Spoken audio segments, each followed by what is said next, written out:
organizers of the summit for inviting the MICT SETA to be part of the collaboration or this discussion. In terms of the key role players that needs to be involved on this framework or adopting this framework, my neighbor and colleague here already mentioned we can't do it without the government. We need the government buy-in to be able to take the framework forward. You need role players such as the universities, the SETAs, the manner in which SETAs are structured. We are structured in a manner that we are operating with different sectors or subsectors. And through these subsectors, we are able to identify, key role players that can partner or can support the initiative that either the SETAs or government has initiated. Now, some of these role players will be the private sectors that we work with or we are servicing. So same with this framework, it can be consulted or identify those key role players from the private sector, the NGOs, the SMMEs, organized labor.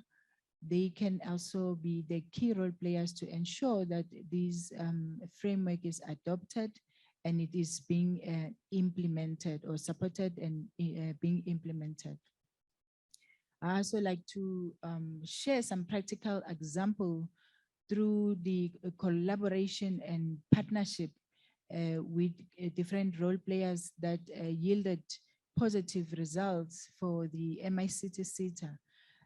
Since the introduction of the 4IR, the MICT SETA has also established in its structure a 4IR division that is led by myself. In doing so, we have also established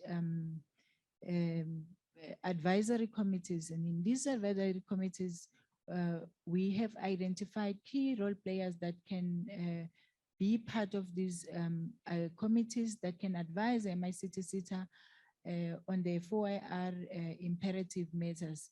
And to date, through those role players that are participating there and consultation, we have seen great work or great results that have came out of those discussions or on those collaboration with those key role players. To date, the MICT SETA has managed to develop about 28 4IR qualifications that will assist in ensuring that our people are upskilled or reskilled with the digital skills.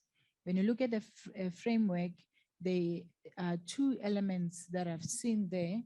We touch closely to what the MICT SETA has already done.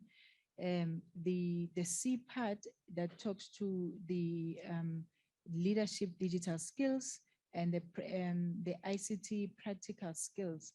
And the framework also highlights some of the skills that researchers already indicated that are future skills.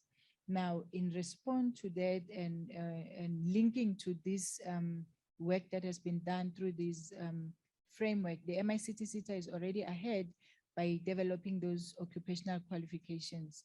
So again, collaboration with the industry, different industry, with the SETAs as well. If this framework can also be consulted or be taken to the different SETAs, it will also assist all the 21 SETAs to ensure that we come up with strategies that will support this framework and ensure that our offering it's aligned. We're not just coming up with qualification that are amiss, but we are developing a qualification that will be linked to the framework. Because when you look at the framework, it's very much inclusive. It's not only looking at the work at the employer level or the workforce, but it also looking at the citizens. So how then do we develop programs that will also be taken to our communities, to the those grandmothers that you just gave us an example about? How do we come up with other programs that will also assist them so that they are not left out in this digital space? So having a detailed framework, it will assist all of us, including the SETAs, the TVETs, the universities, because in terms of our offering, we will be offering programs that are linked, so there will be alignment and articulation.